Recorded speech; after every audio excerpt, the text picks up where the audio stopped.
Hallelujah. परमेश्वर का धन्यवाद करते हैं इन बच्चों के लिए। बहुत ज़्यादा समय नहीं था इनके पास में तैयारी के लिए, और बहुत ज़्यादा समय इसलिए भी नहीं था क्योंकि गर्मी बहुत ज़्यादा, और यहाँ पे जब आते थे तो बहुत ज़्यादा गर्मी अभी आपको अनुभव हो रहा होगा। और ऐसे ही लाइट जो है बार बार गोल हो जाया करती थी, इसीलिए समस्याएं काफ़ी थी।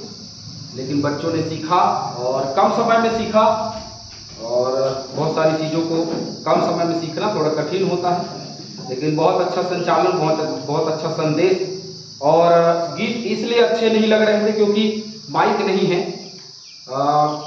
सुबह घनश्याम भैया को मैं कॉल किया था माइक के लिए, तो फोन नहीं उठाए, रिसीव नहीं किए। नहीं तो माइक का जुगाड़ हो जाता तो बहुत अच्छा लगता है। परमेश्वर के जीवित कलाम में जाएंगे। जैसे कि हमने पिछले हफ्ता कलीसिया के विषय में कुछ बातों को देखा था, कुछ 8 बातों पे हमने चर्चाएं की थी, और उसी का दूसरा भाग 9वीं बात से हम आज आरंभ करेंगे। 9वें बात से 16वें बात तक हम जाएंगे। 16 बातें जो है वचन की होनी चाहिए। पुरानी बातों में से जल्दी से हम दोहराते हैं। और पहली बात जो बताई गई थी, सर्वप्रथम एक कलीसिया लोगों के एक स्थानीय झुंड के रूप में पवित्र आत्मा द्वारा एक किए गए, जो गंभीरता के साथ परमेश्वर तथा प्रभु यीशु मसीह के साथ एक व्यक्तिगत रिश्ते की खोज में बढ़ते रहते हैं। पहली बात। दूसरी, कलीसिया की सामर्थ पूर्व गवाही के द्वारा पापी उद्धार पाकर नया जीवन में बपतिस्मा लेकर मंडली में जुड़ जाएंगे। दूसरी बात। तीसरा वचन, आत्मा के बपतिस्मे का प्रचार नए विश्वासियों में किया जाएगा। चौथी बात, पवित्र आत्मा के वरदान उन लोगों में कार्य करेंगे। पांचवी बात, सेवकाई के कार्यों को सिद्ध करने के लिए परमेश्वर कलीसिया को 5 गुनी नेतृत्व प्रदान करता है, अगुवाई प्रदान करता है। छठवीं बात, विश्वासी दुष्ट आत्माओं को निकालेंगे, कलीसिया दुष्ट आत्माओं को निकालेगी। सातवीं बात, सुसमाचार के प्रति पूर्ण विश्वास योग्यता होगी, अर्थात मसीह तथा प्रेरितों की मूल शिक्षाएं उनके जीवन में होंगी। आठवीं बात, सप्ताह के प्रथम दिन स्थानीय कलीसिया परस्पर आत्मिक उन्नति तथा संगति के लिए परमेश्वर के लिखित वचन के द्वारा एकत्रित होगी और आराधना करेगी। यह आठवीं बात। आज 9वें वचन अर्थात 9वीं बात में हम जाएंगे, और आज के वचन को हम देखेंगे जहां लिखा है, कलीसिया पवित्र परमेश्वर के सन्मुख नम्रता, भय तथा आदर के साथ खड़ी होगी। अभी जैसे हमने आत्मा के 9 फल में मुस्कान के द्वारा हमने सुना कि नम्रता और उसका आदर, उसकी महिमा, उस दीनता, कृपा, भलाई, और कैसे हम स्वर्गीय राज्य में जा सकते हैं। यदि स्वर्गीय राज्य में कलीसिया को जाना है, वहां उपस्थित होना है, तो सबसे पहले परमेश्वर का भय होना बहुत जरूरी है। मन में भय रहेगा तो नम्रता भी होगी। यदि भय नहीं तो नम्रता नहीं, क्योंकि जब हम डरते हैं तभी हम नम्र होते हैं। नहीं डरेंगे तो कोई भी व्यक्ति नम्र नहीं होता। जो शक्तिशाली होता है, जो बहुत धनवान होता है, उसकी बातों को जब आप सुनोगे तो वो कभी भी दब के बात नहीं करता। वो हमेशा ऊंची आवाज में, या हमेशा गरज करके, या कहीं ना कहीं वो एक अधिकार जता करके क्या करता है, फोर्स करके, अधिकार जता करके वो बात करता है। चाहे सामने वाले इंसान को अच्छा लगे, बुरा लगे, उसको फर्क नहीं पड़ता, वो कहता है, वो बोलता है। लेकिन नम्रता उसके सन्मुख एक तुच्छता के समान लगती है ना। लेकिन वो मनुष्य जो भय खाता है, परमेश्वर का आदर करता है, उसके जीवन में नम्रता होती है। कलीसिया के अंदर में नम्रता की आवश्यकता है।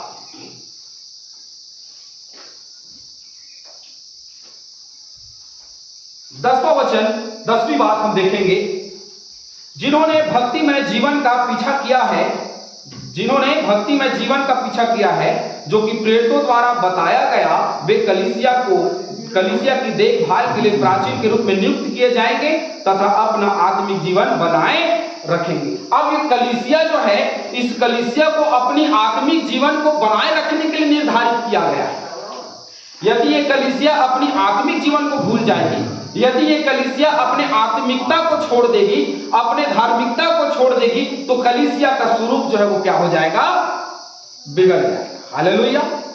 कितनी दफा हम में से बहुतेरे लोग जो हैं अपने स्वरूप को बिगाड़ देते हैं, इसीलिए क्योंकि वो आत्मिक रूप से आगे नहीं बढ़ रहे हैं, वो संसारिक रूप से आगे बढ़ रहे हैं, वो शारीरिक रूप से आगे बढ़ रहे हैं, इसीलिए वो आत्मा में नहीं बढ़ पाते और कहीं ना कहीं एक समय ऐसा आता है मनुष्य के जीवन में कि अंधकार का जीवन हो जाता है। हालेलुया, नष्टता का जीवन हो जाता है और शैतान जो है उनको चारों तरफ से घेर लेता है और घेर करके उनके जिंदगी में उनको सीमित कर देता है।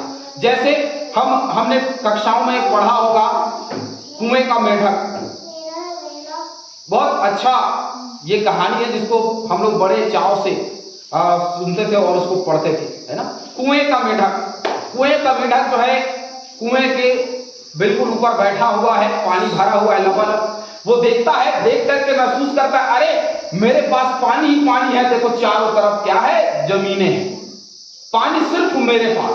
उसको लगता है कि पानी सिर्फ उसके पास है और किसी के पास नहीं है और वो मेढक जो है वहीं पड़ा रहता है। एक दिन कोई दूसरा मेढक आता है और बोलता है कि अरे इससे ज्यादा पानी तो थोड़े दूर में मिलेगा, अरे इससे ज्यादा पानी कहाँ मिलेगा, देखो सब सूखा ही सूखा है। नहीं नहीं नहीं, इससे ज्यादा पानी पे चल करके देखो। अब जब वो कुएं का मेढक अब गर्व के साथ में, घमंड के साथ में निकलता है, मेरे से ज्यादा पानी थोड़ी हो सकता है, मेरे कुएं में कितनी पानी, बहुत पानी, 8 साल 12 महीना पानी रहता है और मैं इसमें मस्त जीवन बिताता हूं, अरे मेरे से ज्यादा थोड़ी। अब निकलता है मेढक और निकल करके तालाब के मेढक के साथ में तालाब के पास जाता है तो वो क्या हो जाता है, पागल हो जाता है। हालेलुया, देखता है चारों तरफ, क्योंकि वो तो छोटे से जगह में रहा ना। जब वो तालाब के पानी को देखता है तो उसको समुद्र का सा लगता है और जब देखता है तो आहा कितना पानी है यहाँ पे। मैं तो अभी तक सोच रहा था कि मेरे कुएं में बहुत पानी है, लेकिन तालाब और तालाब के बाद में और बड़े बड़े झील और बड़े बड़े क्या होंगे, समुद्र होंगे जहां अजल पानी है। हालेलुया, एक मनुष्य जो है अपने आप को एक दायरे में बांध लेता है जब उसकी आत्मिक जीवन जब आगे नहीं बढ़ती। उसको लगता है कि मैं दुआ प्रार्थना सुबह शाम करूंगा, बांधा हुआ। बहुत लोग हैं जो अपने आप को सीमित करते हैं।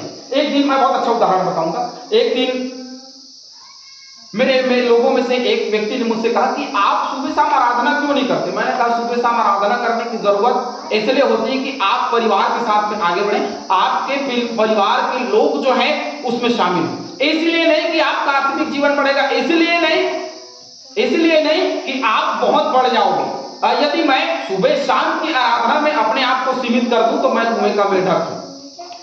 मुझे जब भी समय मिलेगा, चाहे वो कितना भी समय हो, मैं जब भी खाली रहूंगा, मैं परमेश्वर की महिमा करूंगा और उसकी महिमा गाकर भी की जा सकती है, उसके वचन का अध्ययन करके, उसको पढ़ करके, दूसरों के लिए प्रार्थना करके भी की जा सकती है। हालेलुया, मैं अपने आप को सीमित क्यों करूं? मुझे परमेश्वर ने असीमित होने के लिए बनाया है। यदि मैं सुबह शाम की आराधना में अपने आप को सीमित कर देता हूं तो मैं उतने में सीमित हूं, आगे नहीं बढ़ता। हालेलुया, कितने लोग हैं जो आज हर एक मसीहियों का यही रोना है कि अपने आप को, अपने आत्मिक जीवन को कुएं के मेढक के समान, सुबह की आराधना और शाम की आराधना। कई पासवान के परिवारों को भी मैंने देखा है कि सुबह की आराधना और शाम की आराधना बस उतने में अपने जीवन को क्या कर लिया है, सीमित कर लिया। हालेलुया,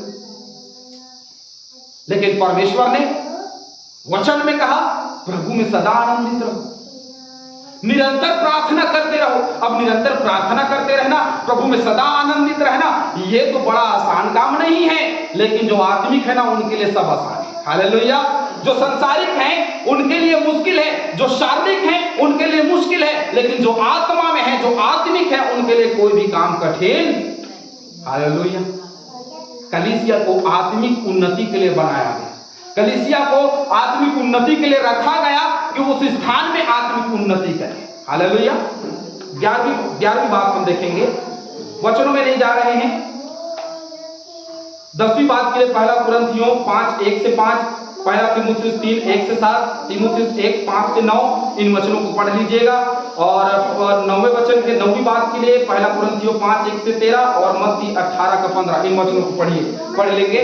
11वीं बात, इसी तरह मंडली में भौतिक मामलों की देखभाल के लिए उपयाजक भी होंगे। 1 तीमुथियुस 3 का 8, 1 तीमुथियुस 3 का 8 मैंने बच्चों को इसका जो है रीजन कराया था कि आप इसको देखिए कि आपके अगुवे कैसे होने चाहिए। आपके अगुवों की क्वालिफिकेशन क्या होना चाहिए, आपके अगुओं की आत्मिक जीवन क्या होनी चाहिए, या वो व्यक्ति जो अगुवाई करता है कलीसिया की, उस व्यक्ति के अंदर में कितनी योग्यता होगी। ये याजकपना नहीं है, अर्थात ये बाप दादों से चला नहीं आ रहा है। जो लायक होगा उसको बनाया जाना चाहिए। हालेलुया। पहला तीमुथियुस 3:8 पढ़ो, क्योंकि ये भौतिक मामलों अर्थात जैसे कोई लड़ाई झगड़ा हो जाता है, कोई समस्याएं आ जाती हैं, तो उसके लिए एक व्यक्ति नियुक्त कर दिया जाता है कि भाई पास्टर के पास समय नहीं है, तो एक काम करो, कहीं पे शादी का कार्यक्रम है या कहीं पे विवाद है, कहीं कुछ है, तो आप जाओ और निपटाओ। तो एक व्यक्ति जो है उपयाजक के रूप में वहां पर निर्धारित किया जाता है, जिसका नाम है प्राचीन या अध्यक्ष भी कह सकते हैं, या उसके बाद में आप सभापति भी कह सकते हैं और सचिव भी कह सकते हैं। हालेलुया। यदि मैं ना रहूं तो ना सभापति आएंगे, न खजांची आएंगे, और ना ही सचिव तो आते ही हैं, सचिव नहीं आएंगे ऐसे तो नहीं बोलूंगा, लेकिन पहला काम है सभापति का। जो योग्यता हो, जो चर्च चला सके, उसको ही सभापति बनाया जाना चाहिए, उसको ही प्राचीन बनाया जाना चाहिए। ये योग्यता है। पहला तीमुथियुस 3:8 को पढ़िए।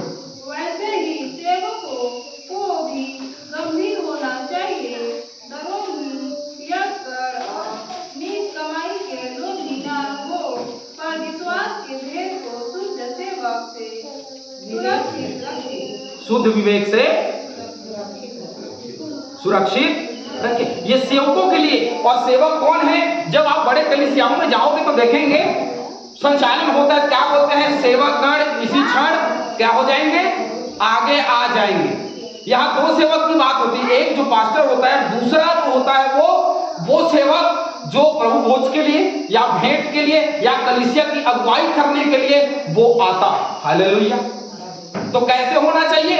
अरे भैया नीच कमाई का लोभी नहीं ना हो। पहला तीमुथियुस और उसके 3:1 को पढ़ोगे ना तो और मजेदार है। वहां लिखा है, यह बात सत्य है कि जो अध्यक्ष होना चाहता है तो वह भले काम की इच्छा। हालेलुया। मैंने कहा ना, जो अध्यक्ष होना चाहता है वो भले काम की इच्छा रखता है। वो व्यक्ति जो अगुवाई के लिए उपयाजक के रूप में बनाया गया है, उसकी जिम्मेदारी है कि अपने सेवक, अपने दास के ना रहते हुए वो कलीसिया का क्या करे, संचालन करे, अन्यथा किसी को भी उसका अधिकार नहीं दिया गया। हालेलुया।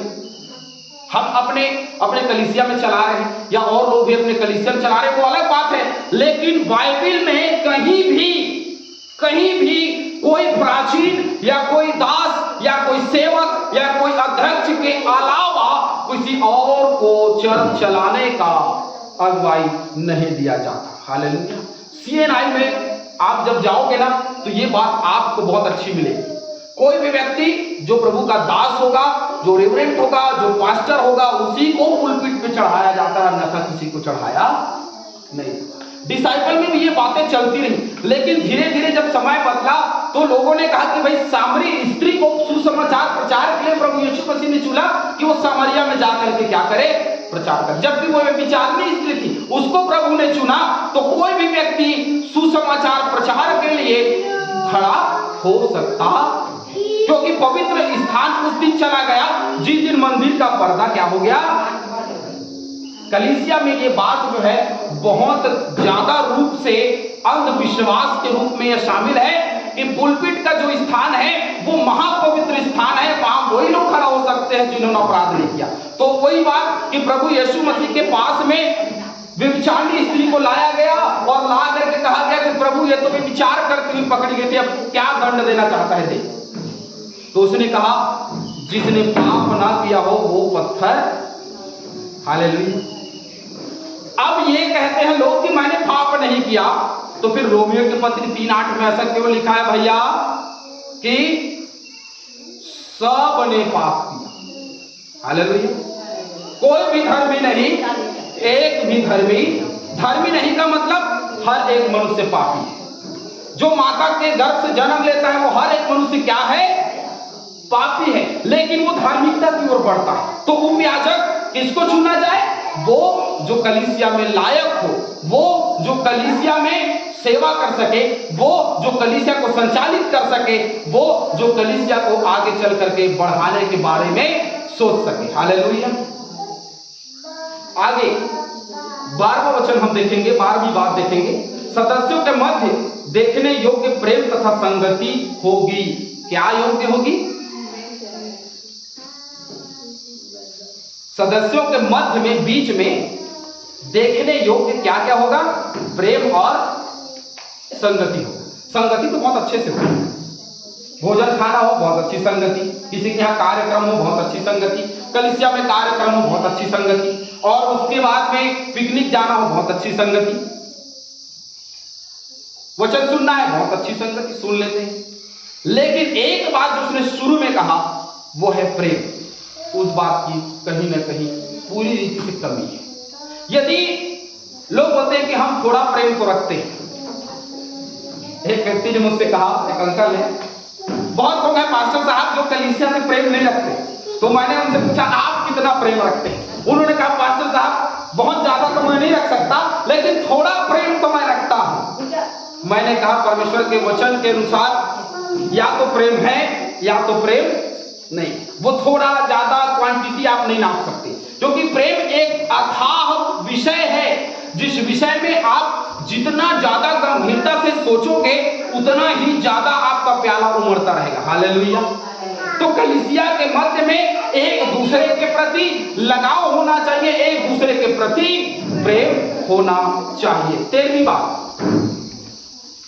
12वीं बात के लिए आप सभी पढ़ लेंगे दूसरा कुरिन्थियों 8:1 से 8 और प्रेरितों के काम 15:1 से आगे पदों तक, 2 का 42 और 44 और 46 भी इसके लिए हम पढ़ लेंगे। 13वां वचन, मंडली प्रार्थना एवं उपवास रखने वाली होगी।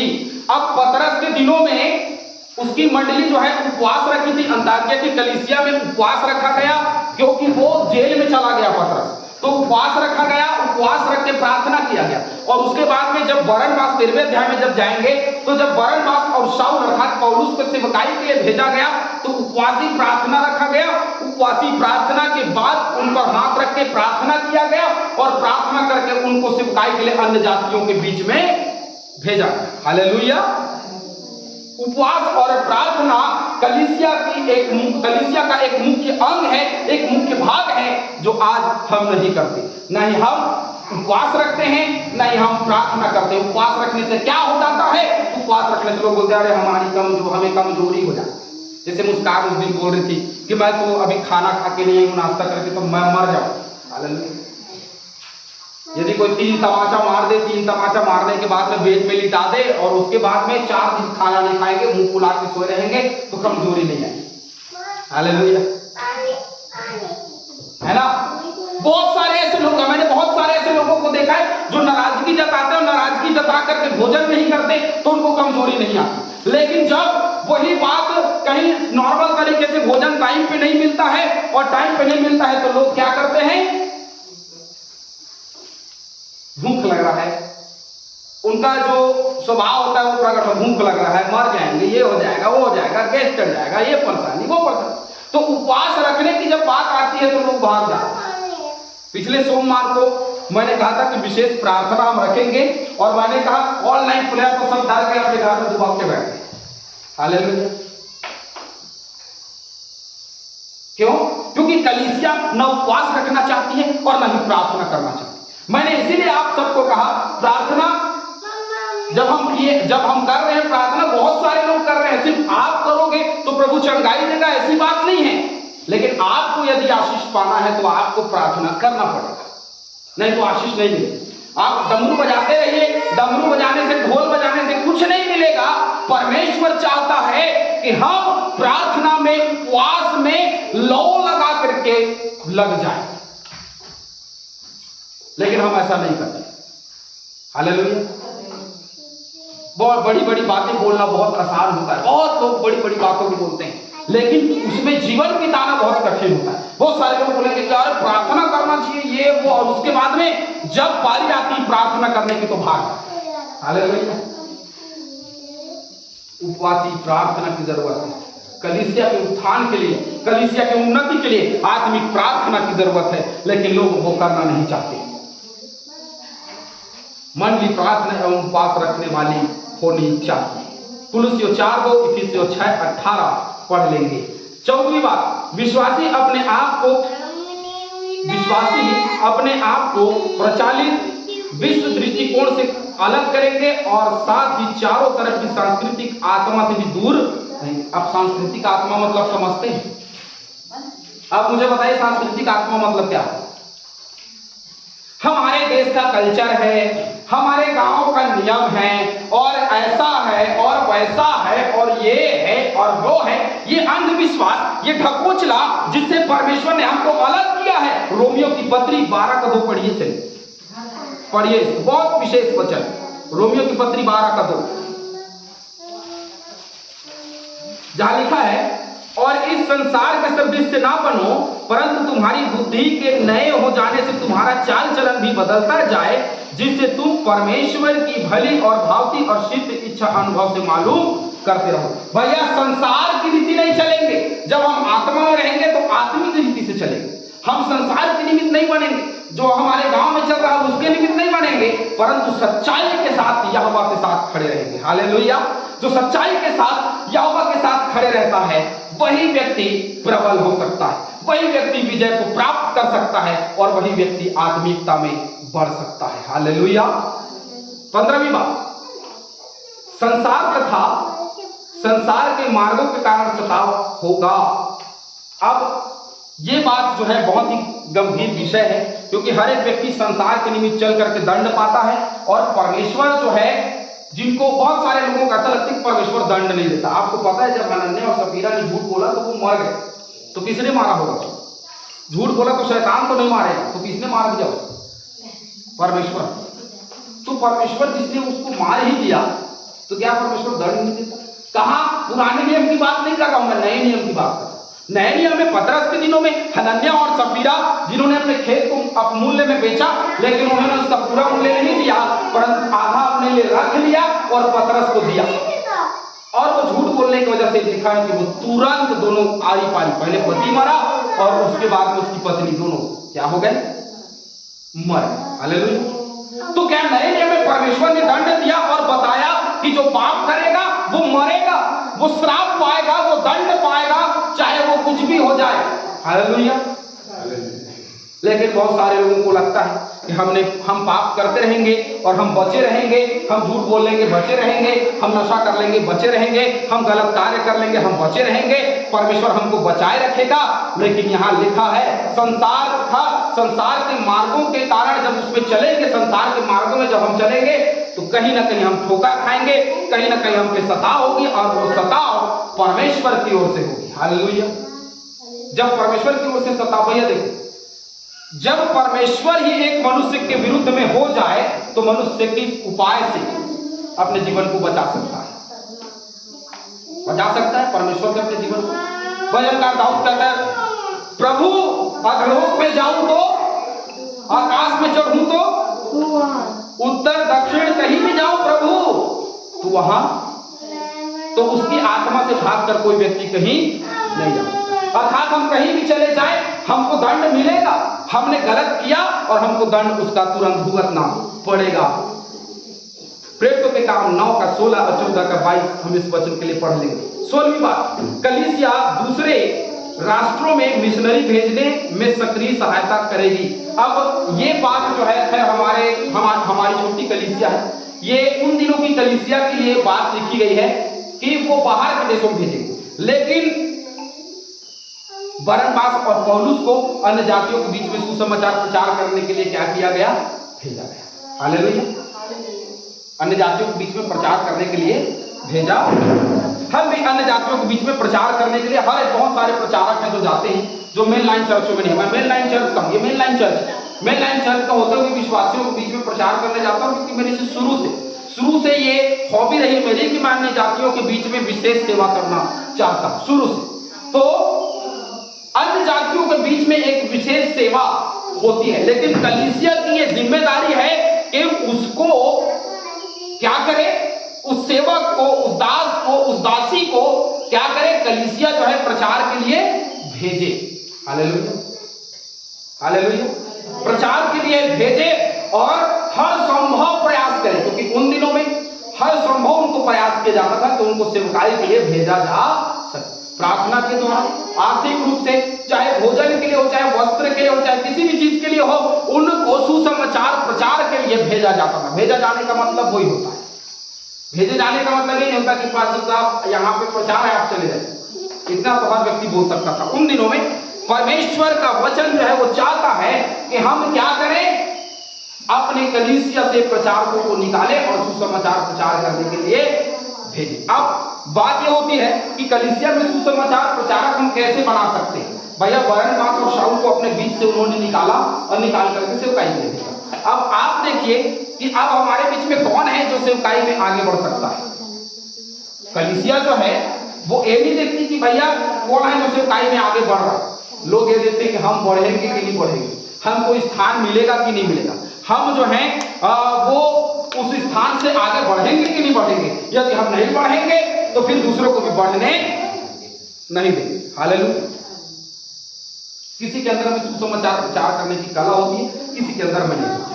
कोई बहुत अच्छे से सुसमाचार का प्रचार कर सकता है, कोई नहीं कर सकता। कोई अच्छे से संचालन कर सकता है लेकिन वही बात दूसरा नहीं कर सकता। कोई अच्छे से गीत गा सकता है लेकिन वही काम दूसरा नहीं कर सकता। सबको अलग अलग तोड़ा मिला और अलग अलग तोड़ा के अनुसार वो काम करते हैं।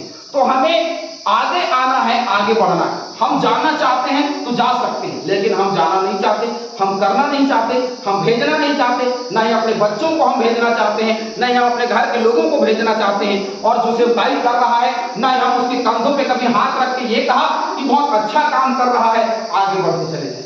हालेलुया। लेकिन कलीसिया का काम है कि हम उनके कंधों पे हाथ रखें और हाथ रख के कहें कि आगे बढ़ता चला जा। हालेलुया। क्या करता चला जा? आगे बढ़ता चला जा। निरंतर वो आगे बढ़ता चला जाएगा। लेकिन हम प्रोत्साहन के शब्द उसको नहीं कहते। कलीसिया जो प्रचार करते हैं उनको बढ़ाती है, आगे करती है। हालेलुया। परमेश्वर इन वचनों के द्वारा हम सभी को आशीष देंगे। सबको इसको बंद कर देना।